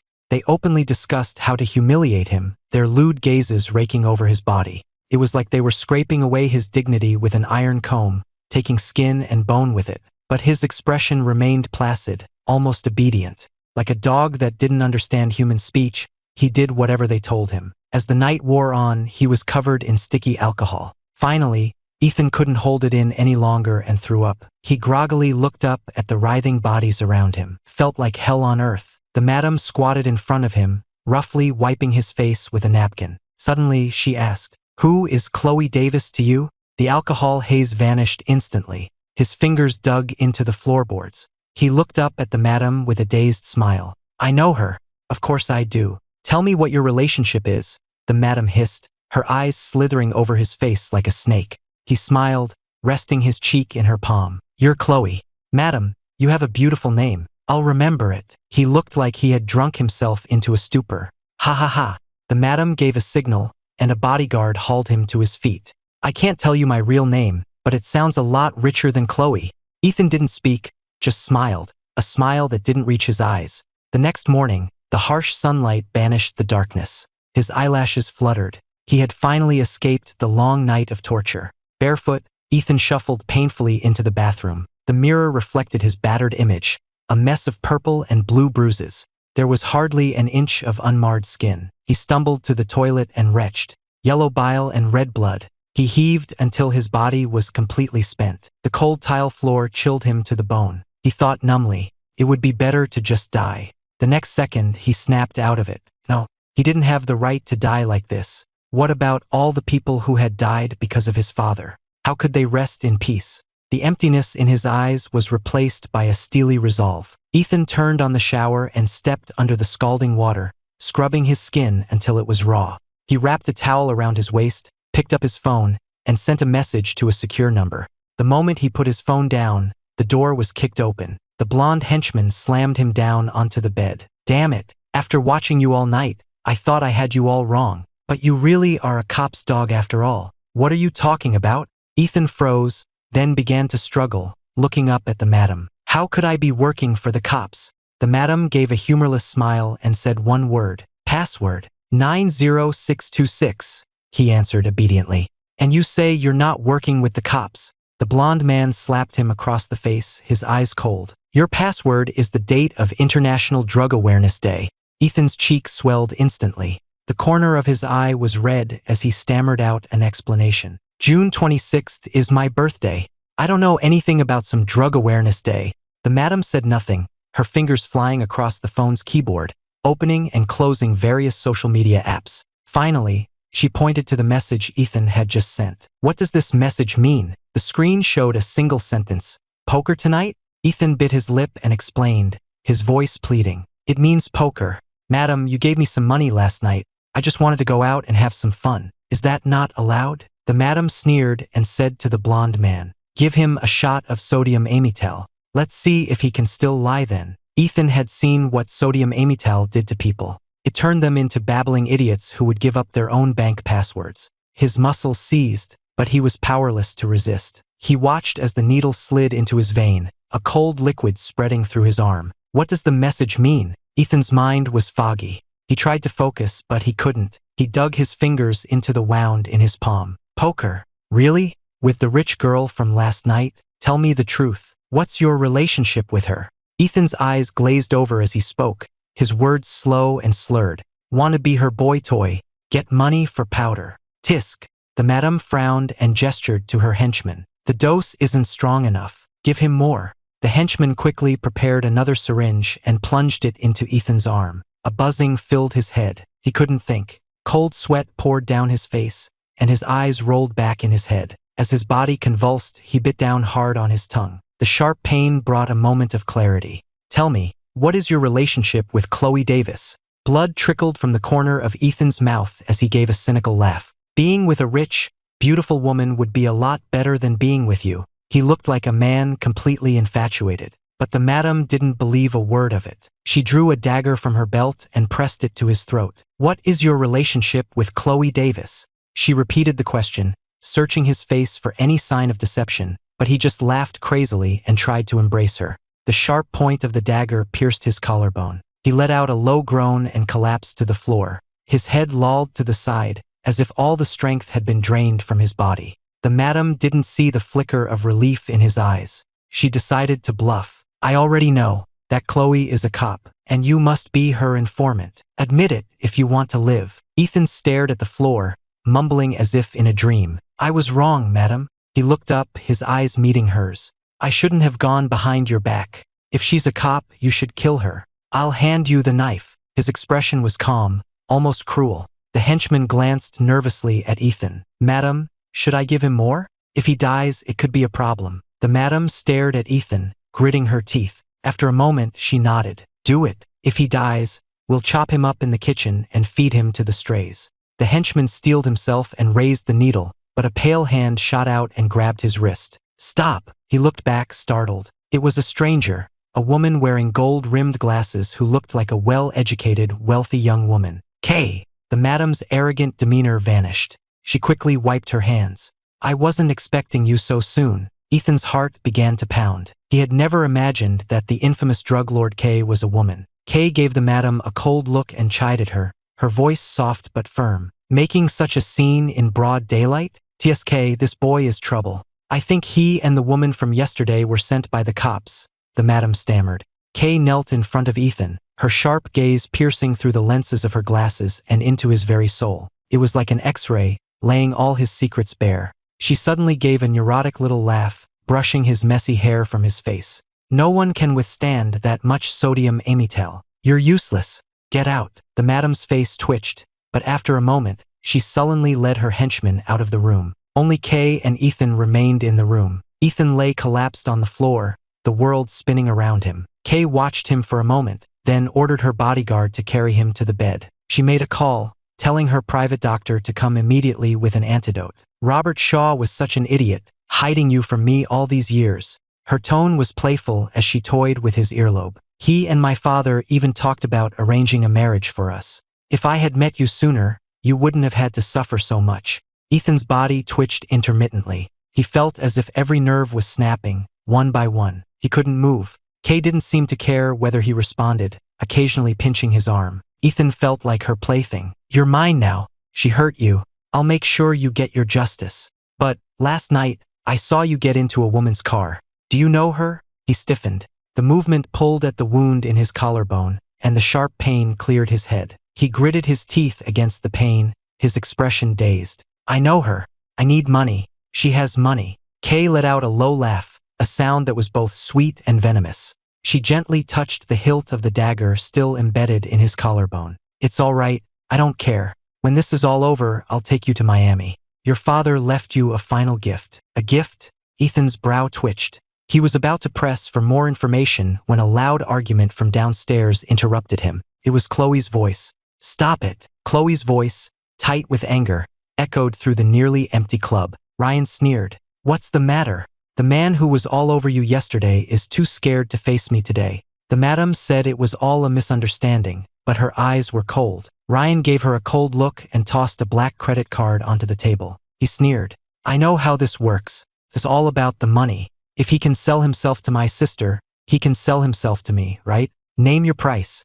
I'll pay it." The madam's expression changed. She waved her hand dismissively. "Handsome, I don't know what you're talking about. I'm not a pimp. What's all the noise about?" The wooden stairs creaked as Kay descended, an interested look on her face. Behind her, Ethan was slung limply over a bodyguard's shoulder, blood dripping from the wound in his collarbone. The first thing Chloe saw was Ethan's pale face and the dagger still embedded in his collarbone. Her chest rose and fell in shallow, rapid breaths. She forced herself to look away, turning to Ryan with a blank expression. "I told you he was the one who came on to me. I didn't touch him. Think about it. How could I possibly be interested in someone like that?" Her cold words fell on Ethan's ears like stones. Not heavy, but enough to be the final straw. He silently looked up at the wedding ring on Ryan's finger and whispered 2 words. "It hurts." The raw vulnerability in his voice made Chloe freeze. Kay smiled, turning to kiss the back of his hand. She spoke, her voice tinged with apology. "Miss, my fiancé has a strange sense of humor. There was a misunderstanding yesterday. I apologize. Whatever compensation you require, just tell the madam. I'll double it." With that, she turned and, without another glance at anyone, strode out of the club with Ethan in tow. Chloe stared straight ahead, unmoving. Only she knew she was watching their reflection in the window. She was desperate to see a plea for help in his eyes. Even a flicker would have been enough for her to convince herself that he was being forced, that he wasn't a part of this world. But until he was bundled into a car and driven away, that moment never came. He wasn't being forced. He had become the very thing she despised. So, the woman from yesterday was already married. Kay smiled. So irresponsible. She doesn't even wear a ring. The tip of Ethan's ear twitched, but he said nothing, letting his consciousness fade into darkness. Ryan dragged Chloe out of the nightclub. Her expression was unchanged, as if nothing had happened. Only the slight rubbing of her thumb against her fingers betrayed her inner turmoil. "You rushed all the way out here first thing in the morning, and it was for him." The disappointment in Ryan's eyes was palpable. "Chloe, do you have any idea what you're doing?" What was she doing? Chloe started the engine in silence. This morning, she had sent the sugar ball back to the lab for analysis. Only then had she remembered that it was one of the most expensive and rarest drugs on the market. She didn't know how Ethan had gotten his hands on it, but a seed of worry had been planted in her mind. If he had stolen it, the dealers wouldn't let him live. And so, she had come here. Seeing her silence, Ryan sneered. "I know you've always thought Ethan was a good person, not like his father. But the truth is, he has his father's dirty blood in his veins. The moment things get tough, he takes the easy way out. I suspected it from the beginning. He only turned in his father to save his own skin." Ryan's words grew sharper. The car screeched to a halt. Chloe, radiating a cold fury, turned to look at him. "Are you finished?" "No," Ryan shot back. "Do you think this is just a difference of opinion?" "No. The line between you and him is the law. It's the lives of every officer who has died fighting this war. Every second you waste feeling sorry for him is an insult to their memory." Ryan's eyes were bloodshot. He pointed to where her badge would be.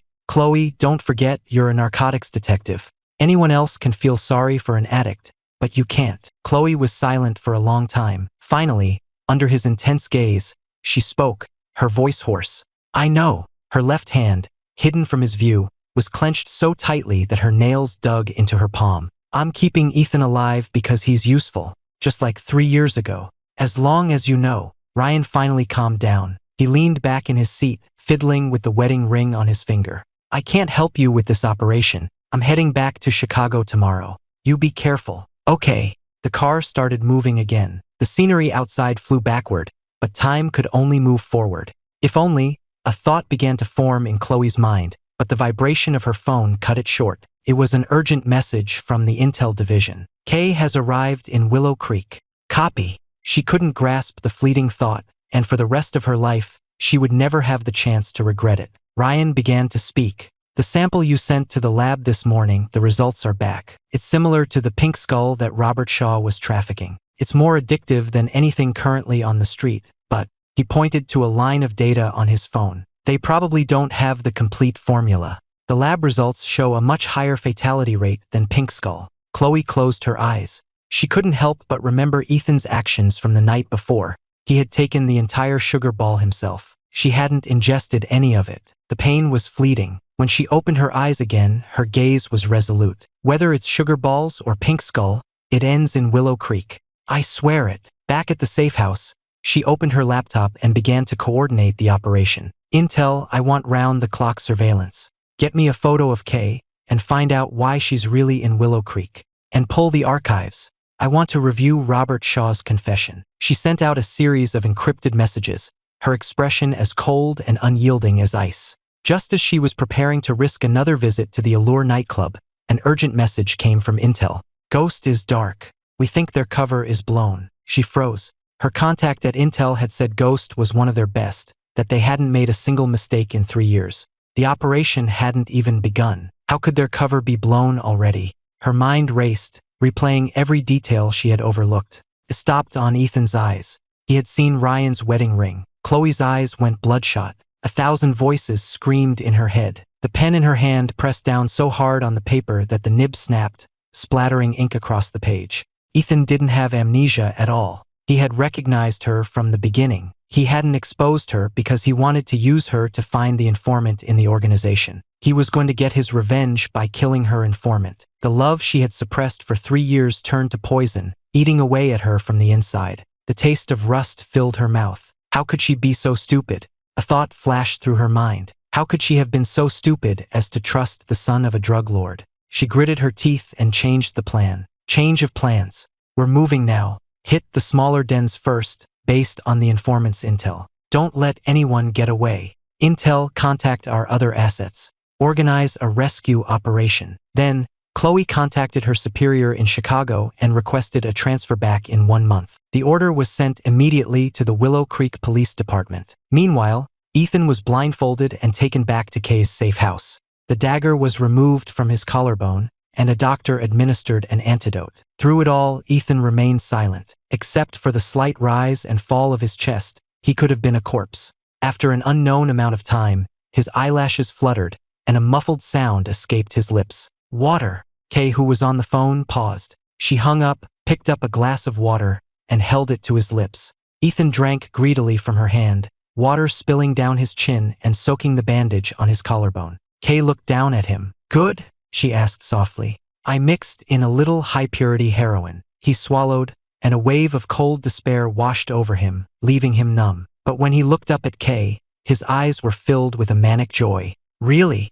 He looked ecstatic. Kay was amused by his foolish, greedy expression. She set down the glass and meticulously wiped her fingers with a tissue. You're on death's door, and all you can think about is getting high. Death is easy. It's over in an instant. Living is the painful part. Kay didn't reply, just stared at him in silence. He realized he had said too much and forced a weak smile. That's why I want it, so I won't feel the pain. A pity. For now, you'll just have to feel it, Kay said, her tone light. But if you're a good boy and let yourself heal, I'll give you anything you want. Her expression was haughty, radiating an unshakable confidence. But Ethan found it utterly absurd. A rat living in the darkness, thinking the sewer is her kingdom. He lowered his eyes to hide the scorn in them. Yes, he said softly. I'll be good. Don't leave me. Kay's phone vibrated again. She unlocked it in front of him. A single line of text was on the screen. Deal's off. There's a mole. Kay didn't reply. She put her phone away and gave him a long, meaningful look. While you were unconscious for the last 2 days, I lost 5 of my safe houses. That Captain Davis from Chicago is impressive. She emphasized the name Davis, her gray eyes silently assessing him. But it's a minor problem. She's just here in Willow Creek to score some points before her promotion back in Chicago in a month. A smile played at the corners of her eyes. Speaking of which, you've had some contact with her. She's probably watching you. What do you think? Should I just hand you over to her? Kay's volatile mood put Ethan on edge. His face went pale, and tears welled in his eyes. No, please no. He trembled. I don't want to go back to rehab. I'll die in there. You said you'd take care of me. I'll be good, I promise. Please, take me with you. His words were a jumbled mess, a testament to his terror. The smile on Kay's lips faded. She placed her fingers on the bandage on his collarbone, gently tracing its edge. Look at you so scared. It was just a joke. Don't worry. As long as you're a good boy, I'll take you to get your father's gift when my business here is done. But, her gray eyes bored into his, like a snake ready to strike. If you're not, you can go join your parents. With that, Kay stood and walked out, the sound of her heels fading down the hall. Outside, dark clouds gathered, brewing a storm that threatened to wash the world clean. Ethan lay on the bed, staring blankly at the open study across the hall. He gently touched the back of his neck. There was a faint, bloody scratch there, and just beneath it, a tiny satellite bug was hidden. The madam's dagger had nearly destroyed it. If he hadn't reacted so quickly, he would probably be a nameless corpse by now. He looked away from the study, pulled the blanket over his head, and curled into a ball, a picture of insecurity. The hand at his neck twitched, his fingers moving slightly. With her cover blown, Chloe had no choice but to return to the station and coordinate from there. The operation had been a disaster from the start. The Willow Creek Narcotics Squad looked at her with suspicion. I bet she's just some hotshot from the city, here to pad her resume. I agree. How else does a woman get to be a captain at her age? Chloe didn't bother to correct them. In fact, she let the rumors spread. Kay, almond-shaped eyes, a red mole under one of them, wears a green Rolex Submariner. Is this reliable? Chloe asked, sitting in her office, her brow furrowed. It is. It's from Ghost. Chloe's mind immediately went to the woman who had taken Ethan. She paused. Ghost's cover isn't blown. Why are they dark? Is it possible they've been turned? Ghost was taken to Kay's safe house yesterday. Their phone was confiscated. They sent this message through the bug, using a coded signal. Based on the signal, I'm confident Ghost is still loyal. Chloe nodded, a wave of relief washing over her. Good. I'll have my team start running comparisons immediately. Yes, Captain. There was one other piece of intel from Ghost, but we can't decipher it. What is it? Kay might be here for Ethan Shaw. Chloe's pupils contracted. Her lips pressed into a thin, hard line. Robert Shaw left a gift for Ethan in Miami. We don't know what it is, but it seems to be very important to Kay. Pink skull, Chloe murmured. But was it valuable enough for Kay to risk coming back to Willow Creek? Besides, Ethan had no criminal record in the country. Kay had 100 ways to get him to Miami. Why come herself? Willow Creek. The key had to be here.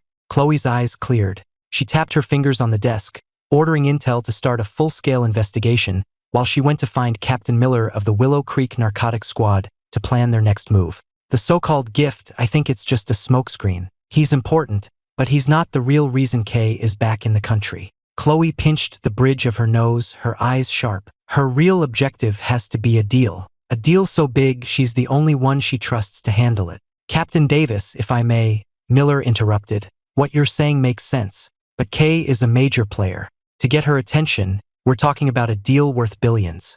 Let's not even get into how they'd move that much product into Willow Creek. For the last 2 weeks, before you even got here, we've had this town locked down tight. There's no way that much product could have gotten in. Maybe you should reconsider. 1,000 thoughts raced through her mind. Chloe's knuckles were white where her hands were clasped. After a moment, she spoke, her voice firm. No, it has to be a deal. Why? Faced with Captain Miller's confused questions, Chloe didn't explain. She just laid out the plan. Dealers are gamblers. Kay will wait until the day I'm scheduled to go back to Chicago. That day will be her best chance to make the deal, and our best chance to catch her. Captain Miller frowned, but he agreed. All right, but I'm still putting a tail on Ethan Shaw.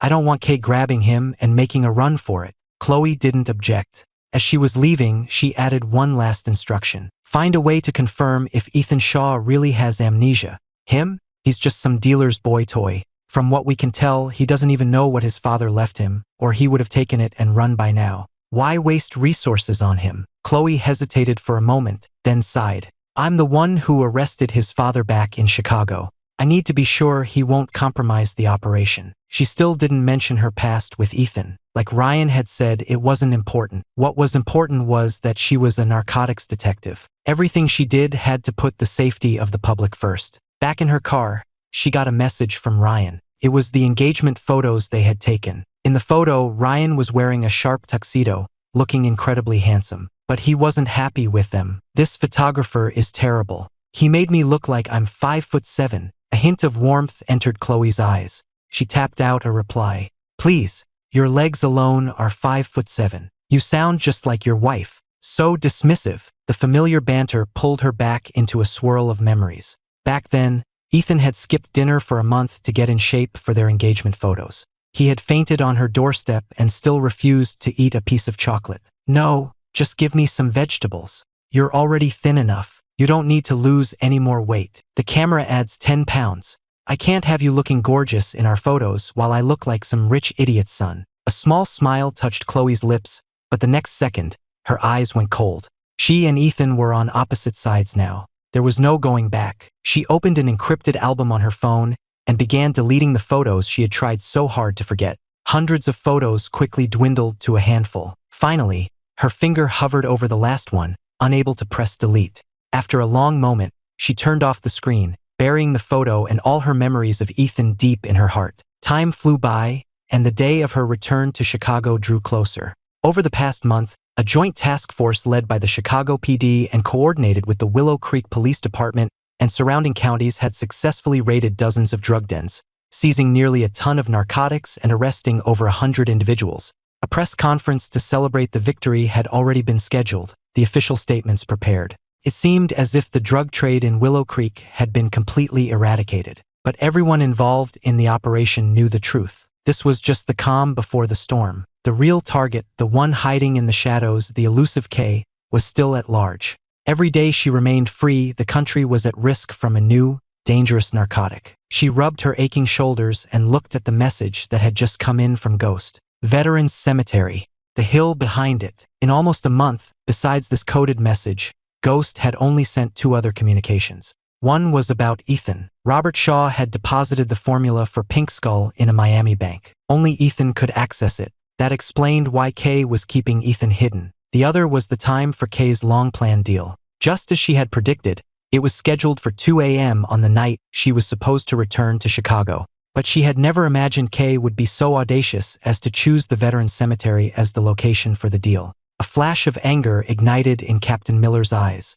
Isn't she afraid of the consequences? The men and women buried there were heroes who had died defending their country. Wasn't Kay afraid of their ghosts? Chloe shook her head. She's not afraid. She's hiding in plain sight, and, in the process, thoroughly humiliate the narcotics division. The room was silent, the suppressed anger in their eyes like a trigger waiting to be pulled. They were all waiting for the moment a bullet would pierce the sinner's skull. Chloe's sharp gaze swept over the room. She opened a map and, after studying the surrounding roads, began to lay out the plan. "Surveillance team, I want eyes on every entrance and exit. Encrypted reports every 15 minutes. Report any anomalies immediately. Snipers, you'll coordinate with surveillance. In a critical situation, you have the green light to take the shot. Captain Miller, you'll lead the team to lock down the perimeter and provide backup for Ghost. Don't let a single one of them escape." Finally, her gaze swept over the younger faces in the room. "The rest of you are with me. We'll set up the ambush on site. Vests on. Your safety is the priority. And preserve all evidence." "Yes, Captain." The room answered in unison. The evening wind was cold. As the time of the meet approached, a sense of unease settled in Chloe's stomach. She thought for a moment, then asked a subordinate to bring her Ethan's file again. She read it word for word. It was all there in black and white. Severe head trauma from an inmate, resulting in amnesia. The prison doctor's report suggested it was psychological. Without professional intervention, recovery was highly unlikely. But her eye was still twitching. She called Captain Miller. "Captain Miller, any movement on Ghost's end?" Captain Miller glanced at the brightly lit Allure nightclub. "No, everything seems normal. Don't worry, Captain.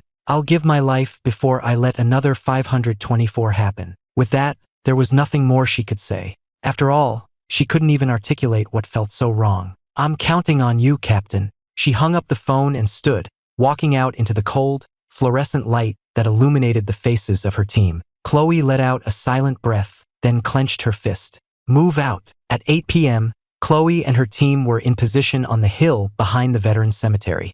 Her eyes were sharp, all traces of fatigue gone. The rest of her team was the same, all waiting for the final showdown with Kay. The hands on her watch ticked by, 15 minutes until 2 a.m. But the cemetery was silent. She thought for a moment, then keyed her radio. Surveillance. Any individuals entering the cemetery? Singles or pairs? The reply was immediate. Negative. What about the groundskeepers? Negative. We already cleared the area under the pretense of a fire inspection. The staff all went home. Chloe's fingers tightened on the radio. Continue surveillance. Don't let anyone slip by. Another hour passed. A thin layer of frost had formed on Chloe's eyelashes. Captain Miller's voice crackled over the radio. Captain Davis, it looks like Kay changed the plan. Should we? She pursed her lips, which were cracked and bleeding after hours without water. Her voice was hoarse. Any word from Ghost? Negative, Captain Miller replied. He paused. Do you think they've been? Before he could finish, Chloe muted her radio, her eyes fixed on the woods ahead. Everyone held their breath. 2 figures in groundskeeper uniforms emerged from the trees, looking around cautiously. One of them whistled, and a moment later, 20 more figures emerged from the woods, all carrying shovels. Based on the fragmented intel from Ghost, Chloe silently scanned the crowd, searching for Kay. Then she saw someone and froze. It was Ryan. No wonder he had left so abruptly. He had gone undercover. Chloe's chest heaved. From the day she joined the force, she had been prepared to die in the line of duty. But not Ryan. His wife was pregnant. She couldn't let him die here. A lump formed in Chloe's throat. She forced down the wave of emotion and waited for her opportunity. At 4 a.m., the headstones on the hill were askew, the open graves beneath them filled with bags of pink powder. She finally understood what was so special about Willow Creek. Long before they had any idea, the dealers had bribed the cemetery staff, replacing the ashes in the urns with drugs. Just from what she could see, there was at least $200 or $300 million worth of product. A woman in a hat and mask appeared on the surveillance feed. She checked the time, the Vacheron Constantine on her wrist glinting in the low light. Then she picked up a bag of the powder and opened it. The 2 sides began to inspect the product. In the hazy pre-dawn light, Chloe gave a silent hand signal. Move in. Gunshots shattered the morning silence of the cemetery. The silent headstones bore witness to the firefight. Chloe was at the front, her face a mask of determination. She shot the woman in the hat in the leg as she tried to flee, then tackled her to the ground. Her arm muscles strained as she locked the woman in a chokehold, the force of their momentum sending them both crashing to the ground. The woman threw an elbow back, but Chloe dodged it. After a brief struggle, the woman's strength gave out, and she lay on the ground, panting. The rest of her team had already apprehended the other dealers. Chloe ripped off the woman's hat and froze. It was the madam, her eyes narrowed to slits. Ha ha ha, Kay was right. He really is a cop's dog. A sense of dread washed over her just as her phone began to ring. She answered with a trembling hand. Captain Miller's voice, filled with guilt, came through the receiver. Captain Davis, Ghost is missing. Chloe's heart pounded in her chest. What do you mean missing? She demanded. Weren't they under 24-hour surveillance? How could they be gone? Did you search the nightclub? We searched. Nothing, Captain Miller said, glaring at the henchmen now in custody. I've questioned every one of them. They don't know anything. What about the bug? Can't you track it? After the last message, Ghost removed the bug to be safe. Chloe's brow furrowed, the veins on her hand standing out as she gripped the radio. She couldn't help but think of 524. Just 4 hours of silence, and they had become mutilated corpses. Hey, cop, the madam said suddenly, a malicious smile on her face. Why don't you ask me? Chloe immediately realized she had let her emotions show. She closed her eyes, her expression hardening. She walked calmly over to the madam. It would be best for you to talk. But if you don't, I'll find him anyway. Willow Creek is a small town. Sooner or later. The madam cut her off. Don't be so tough, Captain. Otherwise, you might not get to see Ethan one last time. What? Chloe frowned, confused. The flicker of confusion in her eyes was all the madam needed. She understood. You didn't know? Ha ha ha. You didn't know Ethan was your informant. This is priceless. He took 2 shots of my truth serum and didn't give you up, and you didn't even know. I'm not saying another word. Captain, I'll be waiting for you to go collect his body parts.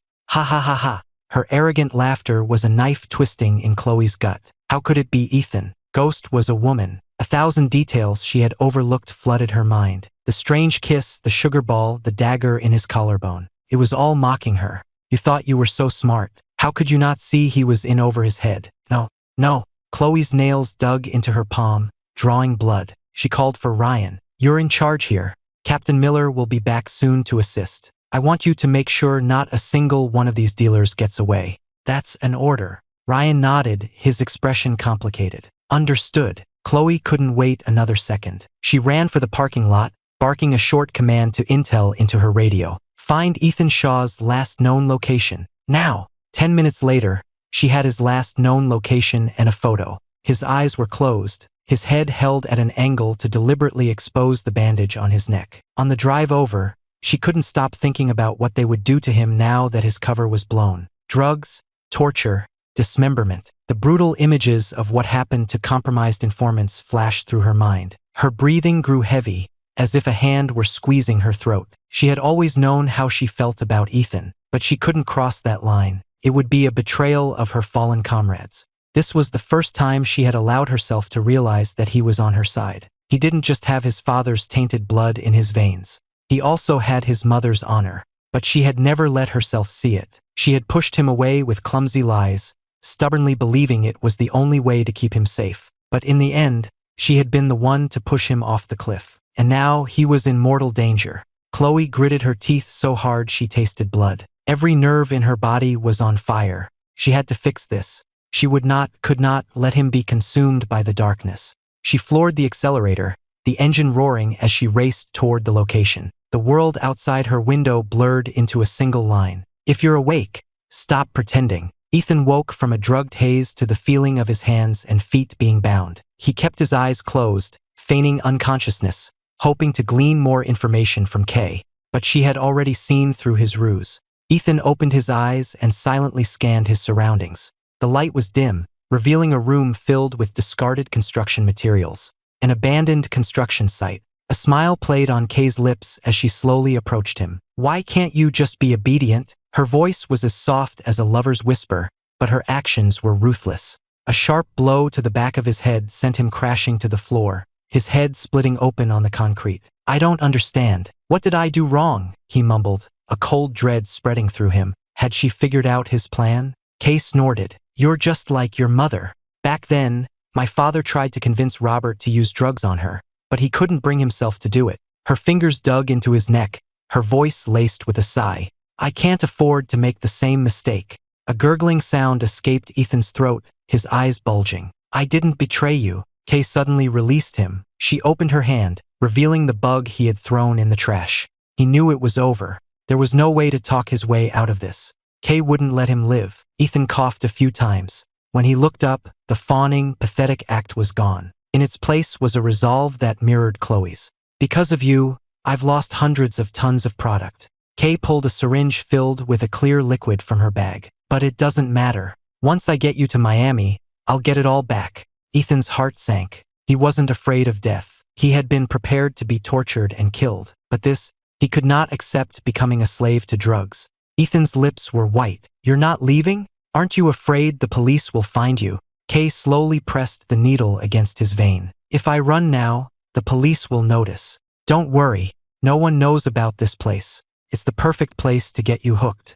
Ethan fell silent. He didn't want to waste his breath on her. The cold liquid flowed into his veins. He gritted his teeth and began to saw at the ropes on his wrists with a sharp piece of concrete he had found. Sweat poured from his forehead, stinging his eyes, but he didn't make a sound. Kay chuckled. "I brought a variety. You can try them all." Ethan ignored her, his mind sharp and clear. He had already sent Kay's description to the task force. If he could just hold on a little longer, someone would find him. But the drugs took hold faster than he had anticipated. In just 3 minutes, a cold sweat soaked his clothes, and the world began to twist and distort around him. No, just a little longer. Images flashed through his mind, his mother's hateful stare, the young girl's empty eyes. Snap. The sound of the rope snapping was like a thunderclap in his ears. He jolted to his senses and lunged at Kay. Kay, caught off guard, was tackled to the ground. She recovered quickly, drawing a dagger and plunging it into his thigh. But he didn't seem to feel the pain. He wrapped his hands around her throat and squeezed. Blood stained his handsome face.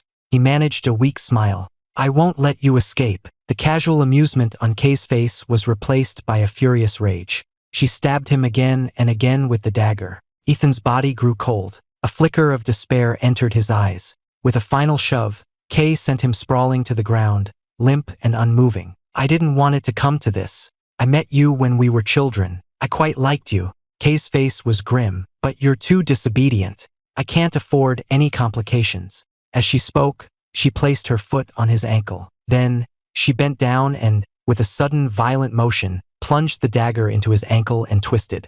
Arg! A blood-curdling scream tore from Ethan's throat. A bloody tendon rolled in the dust. But Kay didn't stop. She moved to his other leg, then his wrists. By the end, Ethan was in too much pain to even scream, lying on the floor like a broken doll. The warmth drained from his body with his blood. He stared up at the gray ceiling, his thoughts hazy. I think I'm dying. Pity I couldn't catch Kay in the end. Kay's eyes gleamed with a feverish excitement as she raised the dagger for the final blow. Bang! The deafening gunshot echoed through the abandoned building. Sweat dripped from Chloe's forehead as she held her gun steady. Kay, I've got you. The smile on Kay's face vanished. Are you going to shoot, Captain? The dagger in her hand was pressed against Ethan's throat. He was covered in so much blood, Chloe couldn't tell if his throat had already been cut. Ethan turned his head in a daze, blinking hard. The figure before him didn't vanish. She was real. She was there. It was Chloe. Once again, she had come to him like an angel. Kay clicked her tongue, the sharp edge of the dagger tracing a line across his throat. I can guarantee I'll slit his throat the moment you pull that trigger. Of course, you could also let me go. Then, Ethan gets to live. A happy ending for everyone. Chloe's eyelashes fluttered, but she answered without hesitation. Fine. She lowered her gun, the barrel pointing at the floor. That's not good enough, Captain. Didn't you take 2 bullets for him once? How about a repeat performance? The knife in Kay's hand never wavered from Ethan's carotid artery. Chloe had no opening. Her breathing grew heavy. She nodded, her eyes locked on Kay. Fine, but how do I know you won't kill him anyway? Heh, only worried about him? Kay sneered. You should be more worried about yourself. If I have time to kill anyone else, it'll be you. Her voice was ice cold. Chloe took a deep breath, tearing a strip of fabric from her shirt and tying it around her thigh as a tourniquet. She looked up at the dying Ethan, a faint smile on her face. Then come and kill me. Chloe raised her gun, the barrel aimed at her own leg, and took a deep breath. No. Suddenly, she heard a voice, as faint as the wind. She froze.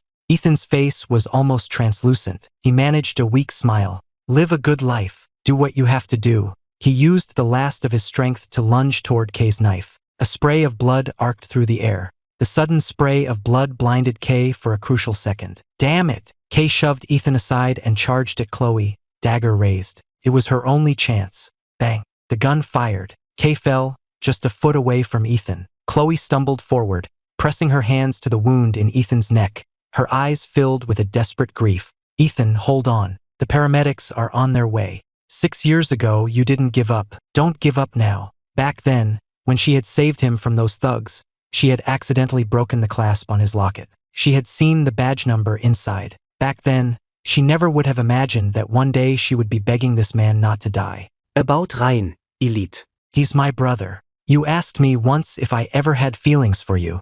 At this, a flicker of light returned to Ethan's empty eyes. Chloe's eyes were red, raw. She leaned down and pressed a trembling kiss to his forehead. I never stopped loving you. So please, I'm begging you, don't die. Please. The kiss seemed to give his broken body a final surge of strength. No, you need to stay in the light. That's what's good. He looked at her face with a deep longing, though his eyes could no longer see. But in his mind's eye, he could see her, standing on a stage, accepting an award, her gaze firm and resolute. I've atoned for my sins, right? Ethan's voice grew fainter. Chloe shook her head frantically. Ethan, you never did anything wrong. I'm so sorry. From the very beginning, I was the one who was wrong. He had pursued her for 3 years. She knew, better than anyone, what kind of man he was.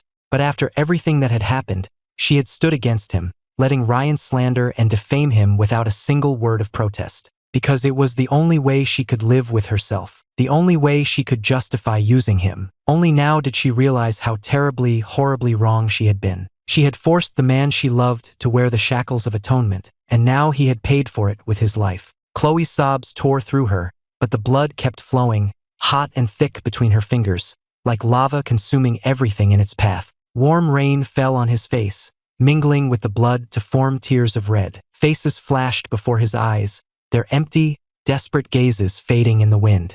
The dim world brightened. He saw his mother walking toward him from a door of light, her arms open. "I'm so proud of you." All the pain and sorrow of the last 3 years welled up in his eyes, but he couldn't bear to let the tears fall and stain her hands. His clear eyes closed. Chloe knelt on the ground, holding his body, screaming his name until her voice was raw. He couldn't hear her anymore. "Chloe," he thought, his last breath a silent whisper. "Good night." 3 months later, when Chloe arrived at the cemetery, the sky was clear.